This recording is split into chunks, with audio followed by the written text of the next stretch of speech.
Assalamualaikum warahmatullahi wabarakatuh. Hai teman-teman semua. Pada video kali ini saya akan menge-share, sebenarnya ini rekaman suara ya, sewaktu interview dengan radio RRI Pro 1 Jakarta pada tanggal 11 Maret 2020. Cukup lama ya, setahun yang lalu lebih gitu. Ini sebenarnya membicarakan terkait dengan kasus pembunuhan yang dilakukan oleh seorang anak terhadap anak lainnya yang terjadi di Sawah Besar, Jakarta. Dan kasus ini pada saat itu cukup viral ya, dan membuat tercengang semua masyarakat begitu, karena seorang anak 15 tahun itu membunuh anak lain yang masih kecil, lebih kecil usianya dibandingkan dia. Dan mungkin dari percakapan atau interview saya dengan radio RRI Pro 1 Jakarta ini dapat teman-teman simak dan mungkin dapat menjadi bahan diskusi nanti ke depannya dalam hal penanganan kekerasan terhadap anak. So, selamat menikmati. 91,2 FM Kanal Inspirasi Pro 1 RRI Jakarta. RRI Pro 1 Jakarta 91,2 FM dipancar luaskan melalui 88,8 FM Labuan Banten dan Kepulauan Seribu. Lintas Jakarta Pagi masih membahas mengenai kekerasan terhadap anak. Pembunuhan yang dilakukan remaja 15 tahun di Sawah Besar, Jakarta Pusat terhadap bocah 5 tahun. Bukan hanya pelaku masih di bawah umur, tapi pengakuannya kepada polisi membuat geger masyarakat. Dan saya akan membahasnya bersama dengan narasumber kami pagi hari ini, yaitu Kepala Bidang Perlindungan Anak Korban Kekerasan Kementerian Pemberdayaan Perempuan dan Perlindungan Anak Republik Indonesia, Ibu Atwirlani Ritonga SPSI. Selamat pagi Ibu Atwirlani. Selamat pagi Mbak. Ya, selamat pagi. Ibu, ini bagaimana KPPPA melihat kasus ini, Bu? Ya, yang pertama kalau kasus anak pelaku pembunuhan ya terhadap bocah berusia 6 tahun ini, kita sebenarnya yang pertama ya kita menyampaikan duka yang sedalam-dalamnya atas peristiwa yang terjadi, terutama bagi keluarga almarhumah anak korbannya. Kemudian yang perlu menjadi perhatian kita semua adalah bahwa anak pelaku itu sebenarnya juga anak korban. Korban dari lingkungan yang salah, korban dari perlakuan orang tua, minimnya pengawasan orang tua, minimnya ketahanan keluarga, dan anak pelaku juga harus mendapatkan pendampingan psikologis yang tepat dan harus ada pendalaman dari segala sisi aspek selama proses penyelesaian kasus, gitu Mbak. Kalau sejauh ini terkait mengenai hal tersebut ya, masyarakat kan juga masih bertanya-tanya bagaimana tontonan film-film bisa menginspirasi seorang anak untuk melakukan perbuatan keji tersebut. Bagaimana Ibu melihatnya? Iya, sebenarnya kalau kita lihat eranya sekarang dengan semakin terbukanya informasi publik, dan memang kalau dulu kita melihat bahwa fenomena ini adalah fenomena yang gunung es ya, artinya masyarakat tuh masih tabu melaporkan, masih merasa malu untuk melaporkan. Tapi kalau sekarang itu sudah justru karena keterbukaan informasi publik ini, justru saya rasa anak-anak yang mirisnya adalah sekarang ketika anak-anak merasa bahwa hal ini sudah menjadi biasa saja, dan melaporkan atau men-share suatu video itu menjadi suatu yang biasa saja. Nah, ini justru yang kita juga harus perhatikan, terutama untuk kasus yang sekarang kita sedang bicarakan ini adalah anak-anak itu, terutama anak pelaku, kita perlu, nggak bisa kita menjustifikasi bahwa anak ini memiliki gangguan mental tertentu. Itu perlu pendalaman yang lebih lanjut, dan semua anak atau bahkan diri kita sendiri saja kadang-kadang memiliki kecenderungan ciri-ciri yang mungkin adalah walaupun kecil, tapi untuk memastikan gangguan jiwa itu perlu pemeriksaan yang lebih mendalam. Dan efek dari yang kita lihat bahwa si anak pelaku melihat tayangan film, kemudian dia tidak bisa mengendalikan emosinya, dan kemudian membuktikan bahwa akhirnya terinspirasi kemudian untuk melakukan hal-hal itu kita juga harus lihat secara komprehensif, dan maka dari itu kita perlu pendampingan dan pemeriksaan psikologis yang holistik terhadap anak pelaku ini, gitu Mbak. Kalau dilihat dari kasus tersebut, adakah pemicu utama lainnya yang terakumulasi mendorong pembunuhan itu terjadi? Kalau misalnya kita lihat background, kemarin kita juga sudah turun ke lapangan waktu terjadinya kasus ini pertama kali. Dan kita lihat sebenarnya mungkin ada sisi yang kita harus perhatikan adalah ketahanan keluarga dan pengawasan dari orang tua. Dari sini anak sepertinya merasa minim kasih sayang dan kemudian dia akhirnya melarikan diri kepada hal-hal yang mungkin bisa membuat dia merasa nyaman dan aman melalui tayangan film tersebut.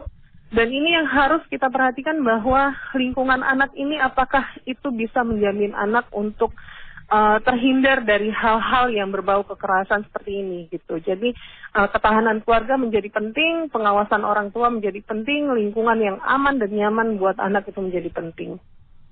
Jadi memang kalau dari apa yang dilihat ini pola asuhnya bisa dibilang kurang pengawasan orang tua terkait mengenai anak tersebut ya, Bu Atu Irlani?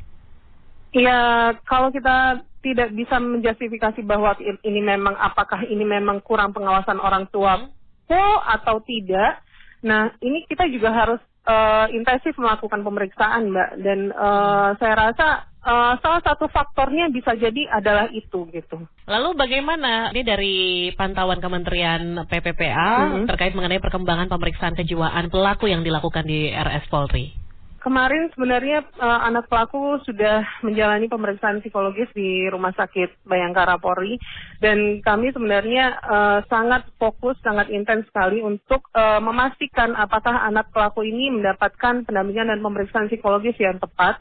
Dan mudah-mudahan selama pemeriksaan ini kita dapat hasil asesmennya sesuai dengan hasil asesmen yang dilakukan oleh para psikiater ataupun psikolog yang ada di rumah sakit, dan kami menyerahkan sepenuhnya kepada Rumah Sakit Bayangkara gitu. Iya, bagaimana Kementerian PPPA ini mengawal dan mendorong untuk penyelesaian kasus tersebut? Yang paling penting karena ini ada dua sisi ya, Mbak. Yang pertama adalah kita harus perhatikan anak korban yang sudah meninggal dan kita sudah memberikan atensi lah terhadap keluarga anak korban. Dan yang paling penting ini sekarang kita lakukan adalah kita memastikan bahwa anak pelaku ini mendapatkan pendampingan psikologi dengan tepat. Karena apabila ini tidak mendapatkan pemulihan, apabila memang dia terbukti mengalami gangguan psikologis atau apapun namanya, dan kita tidak memulihkan secara tuntas dan paripurna terhadap anak pelaku ini, ya itu tidak akan memutus mata rantai yang sudah berjalan ini, dan kemungkinan akan ada lagi berikutnya. Nah, kita tidak mau itu, dan kita berusaha untuk mendorong segala aspek, terutama Dinas Pemberdayaan Perempuan, Perlindungan Anak, Pengendalian Penduduk DKI Jakarta, kemudian UPTD, P2, TP2 DKI Jakarta untuk melakukan pendampingan dan melakukan asesmen yang mendalam terkait kasus ini hingga tuntas. Jadi anak pelaku itu mendapatkan pendampingan psikologis yang holistik. Sudah dapat informasi kira-kira kapan nanti diterima asesmen dari RS Polri? Mudah-mudahan ini dalam waktu secepatnya. Sampai detik ini kita belum dapat informasi lagi. Hari ini mudah-mudahan kita mau ke Rumah Sakit Bayangkara untuk mengawal pendampingan psikologis terhadap anak pelaku. Semoga hasil asesmen ini bisa keluar segera ya, Mbak. Jadi bisa diproses secara hukum gitu. Bu, ini ke depan agar kasus yang sama tidak terulang kembali. Aspek-aspek apa yang memang perlu dilakukan pendalaman selama proses penyelesaian kasus ini? Ya, yang pertama kalau untuk anak pelaku ini karena proses hukumnya yang pasti kita menyerahkan proses hukum juga kepada pihak yang berwenang, kepolisian, kejaksaan, dan pengadilan nanti pada akhirnya.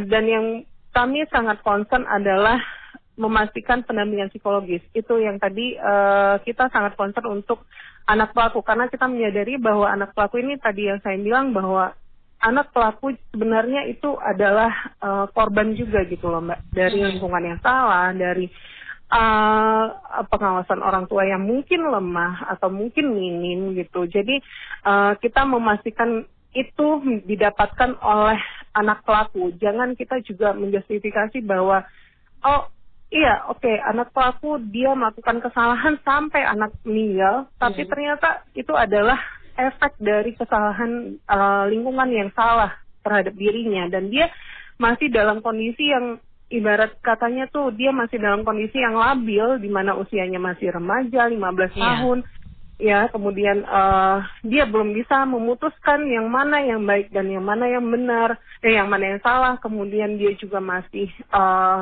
ibaratnya mencari jati dirinya gitu. Jadi kita tidak bisa bilang bahwa oh ini harus dihukum mati dan lain sebagainya. Jadi kita menunggu hasil pemeriksaan psikologis ini.